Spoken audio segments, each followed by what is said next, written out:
que nós começamos a adorar o Senhor, que as irmãs começaram a adorar o Senhor, os anjos começaram a entrar. E entraram anjos de guerra e acamparam ao redor do altar. E entraram ministradores. Estão no meio de vocês aí até agora. É sinal que aquilo que você veio buscar do Pai, Ele ouviu. Muitos de nós entramos aqui muitas vezes pensando que Deus não está escutando o que nós estamos falando, que Deus não está sondando aquilo que está no nosso coração, porque são situações que se repetem, são situações que parece que estão sendo eternizadas, que parece que nunca vão acabar. São situações às vezes de tristeza, de decepção, de angústia que nós passamos no nosso dia a dia, e nós clamamos a um Deus que pode todas as coisas e parece que Ele silenciou. Mas nessa tarde que Deus está falando conosco, desde o início do momento que nós colocamos os nossos pés aqui, é que Ele não é homem para que minta e não é filho do homem para que se arrependa. Jamais Ele falaria e não cumpriria, prometeria e não faria, porque Deus é fiel até a consumação de todos os séculos para velar e para cumprir a sua palavra. E Ele nos trouxe aqui para cumprir cada vírgula da palavra que Ele prometeu para mim e para você. Amém?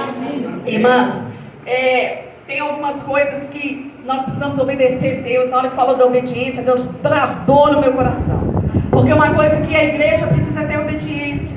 Aquele que obedece a Deus é bem-aventurado, aquele que obedece a Deus é galardoado, aquele que obedece a Deus, se cumpre nessa pessoa a palavra, porque Deus trabalha em cima de obediência, Deus trabalha em cima de propósito, e Ele tem propósito para todas as coisas debaixo do céu. Levanta sua mão direita. Se a sua promessa ainda não se cumpriu, aquieta, como a palavra diz nos Salmos: aquietai-vos e sabei que eu sou Deus, porque no momento determinado as promessas vão ser derramadas.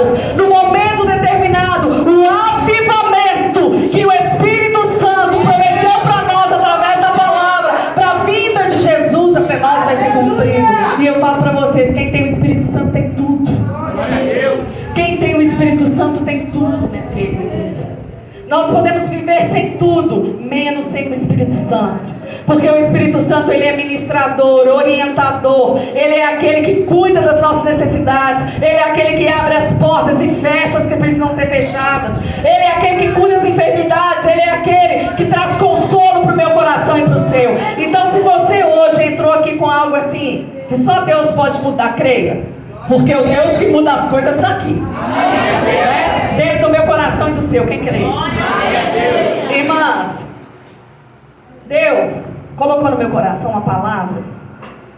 Já tem umas 2 semanas que eu preguei essa palavra aqui na igreja na terça-feira, e Ele continuou ministrando a palavra no meu coração. Ele não parava. Quando foi hoje de manhã, Ele pegou a mim e o meu marido e nos exortou de uma forma tremenda lá em casa, antes da gente vir para esse chá.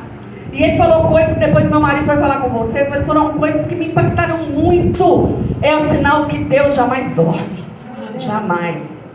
E Ele tem falado comigo já tem um tempo, e eu vou compartilhar isso com vocês, mas aí eu fui para a palavra. Eu falei: Deus, o que o Senhor quer que eu fale para essas mulheres hoje? Me dá uma palavra. E Ele me deu um exemplo de fé muito grande que eu vou compartilhar com vocês. E é uma palavra que eu não estava nem pensando, e Ele veio como uma flecha no meu coração. Mas uma coisa Ele quer que você comece a pensar antes da palavra ser pregada: qual é o valor da sua alma? Você já parou para pensar qual é o valor da sua alma? A sua alma representa você, né? Eu olho para a Karine aqui, ó. Eu não estou vendo Karine, eu estou vendo a alma de Karine. Porque pelo semblante a gente conhece a alma, pelo comportamento a gente conhece a alma, pelo posicionamento a gente conhece a alma, né? Pela forma que a pessoa entra na igreja, a gente conhece a alma. Pela forma que a pessoa fala, a gente conhece a alma. Cada um de nós é o símbolo da nossa alma. E Deus começou a perguntar para mim, para eu perguntar para a igreja: qual é o valor da sua alma? Ou seja, qual é o seu valor? Porque se você tiver certeza de qual é o seu valor, você vai entender o valor da sua alma, né? E muitas vezes nós estamos banalizando o valor da nossa alma, e nós não podemos fazer isso mais. Quem aqui quer ser vencedor? E vencedores, né? Então você tem que começar a entender qual é o valor da sua alma. Amém? E nós vamos compartilhar nessa tarde. Antes de eu ler a palavra, alguém quer água? Alguém quer ir ao banheiro? Se quiser água, levanta a mão que uma obreira vai levar até você. Alguém quer água, gente? Porque aí nós vamos ler a palavra e vamos dar continuidade nessa palavra. A irmã quer água aqui, gente. Por favor.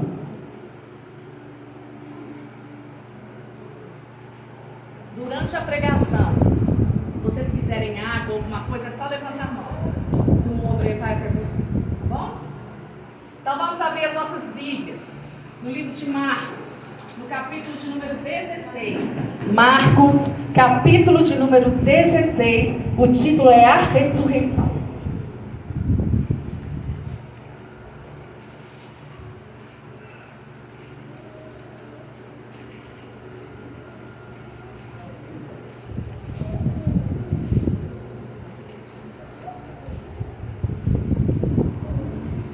Marcos, capítulo de número 16. Irmãs, porque muitas pessoas me perguntam, a gente está falando de obediência, quando vocês abrem, muitas pessoas me perguntam, por que você prega descalço, apóstolo? E eu falo para vocês, desde que Deus me chamou, há muitos e muitos anos atrás, a primeira coisa que Ele pediu é que eu descalçasse as sandálias dos meus pés. Pensa numa pessoa que gostava de sapato, que gostava de salto alto, que gostava do glamour, né, Leandra? Que gostava de estar sempre nos trinks.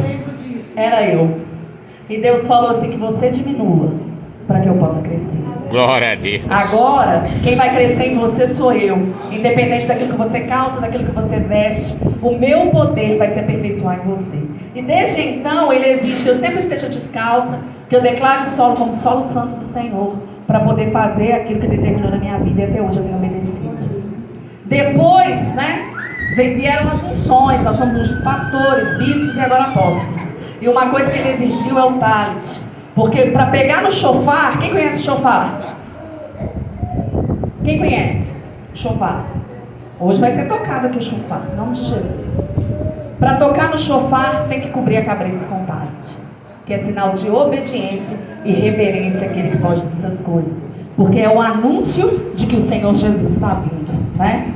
E em breve Ele voltará para buscar a sua igreja. Então, se Deus está te pedindo alguma coisa, que você retire, que você coloque, faça.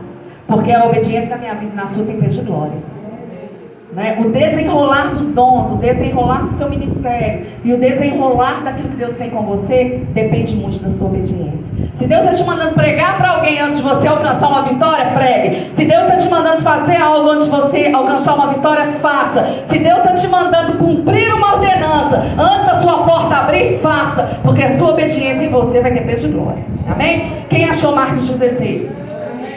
Todo mundo?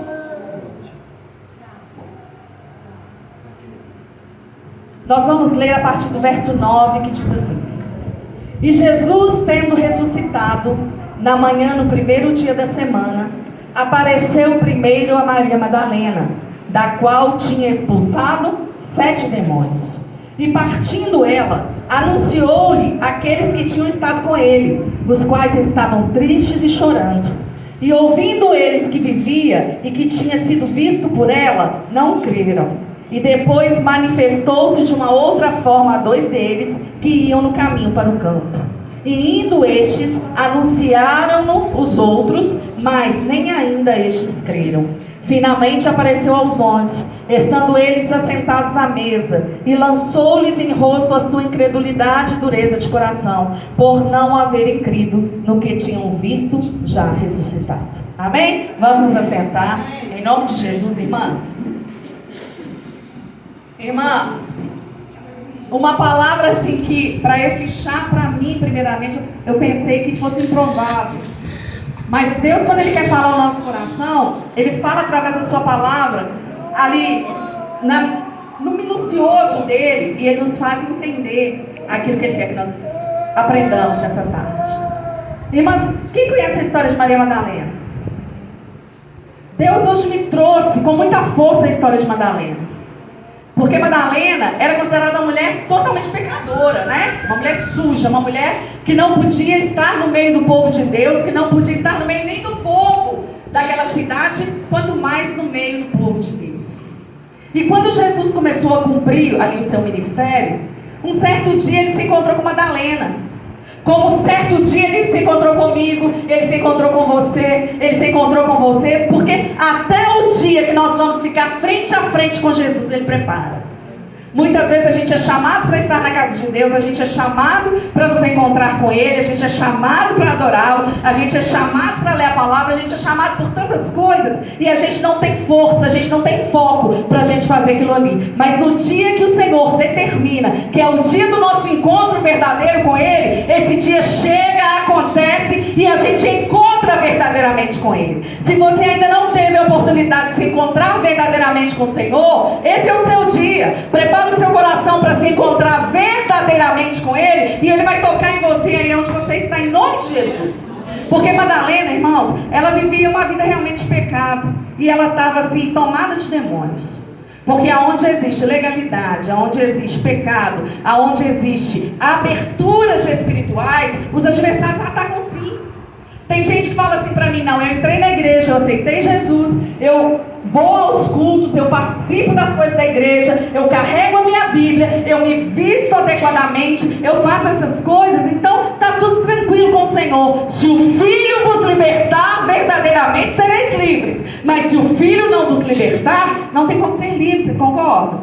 Só que a Madalena, irmãos, ela estava numa situação, quando a gente vai estudar a história dela, ela estava numa situação muito adversa, ela era muito humilhada, muito pisada, ela não podia transitar em lugar nenhum que ela era apontada, porque era considerada uma mulher pecadora. Só que no dia que ela encontrou com Jesus, e ela ouviu as palavras do Mestre, aquilo tocou nela de uma forma tão tremenda, que ela olhou para trás e ela não quis mais viver aquilo que ela vivia. Ela não quis mais ser da forma que ela era. Ela não quis mais continuar pecando da forma que ela pecava. E ela decidiu servir a Jesus em espírito e em verdade. E ali a vida dela foi transformada. Porque Jesus, gente, Ele não precisa de muita coisa para fazer a obra, não. Ele precisa de fé, obediência e vontade. Porque quando eu demonstro vontade que eu quero estar aos pés dele, não precisa de mais nada. Ele vem e faz a obra na minha vida e na sua, vai nos transformando, nos ensinando a palavra, nos limpando, até nos conduzir a caminhos de vida eterna. Não é assim que funciona? Com Madalena, ele olhou para Madalena com um olhar de tanta misericórdia, que aquilo constrangeu Madalena. Vocês imaginam o que é Deus olhar para você hoje? Jesus está aqui, na frente de cada um de nós, e Ele vai olhar para você com um olhar de tanta misericórdia, que esse olhar de misericórdia vai constranger o meu e o seu coração, e isso vai nos fazer ser limpos. O que limpa uma pessoa é a misericórdia de Deus. Amém. O que salva uma pessoa é a misericórdia de Deus. O que escreve o nome no livro da vida é a misericórdia do Pai. Pela graça nós fomos salvos. Graça é um favor imerecido. Nós não merecemos, mas pela misericórdia Ele ainda cuida de cada uma de nós, né? E Madalena, quando ela chega ali na frente de Jesus, ela fica encantada com o Senhor. Imagina, gente, um homem manso, educado, né? Cavalheiro, amoroso, filho de Deus, que em momento nenhum ele quis ser chamado de rei ou quis ser chamado de o mais poderoso porque era filho de Deus. Muito pelo contrário, ele veio como o menor de todos e falava que veio para nos servir, né? E muitas vezes aqui ele nos pede para servi-lo e nós temos uma dificuldade imensa de servir. Não é assim? Mas Madalena não. Madalena chegou e olhou para ele com aquele, né, olhar de misericórdia. Ele olhou para ela e ela se prostrou aos pés do Senhor. Está na hora de nós nos prostrarmos aos pés daquele que pode todas as coisas. Aleluia. Muitas vezes a gente se prostra diante de tanta coisa.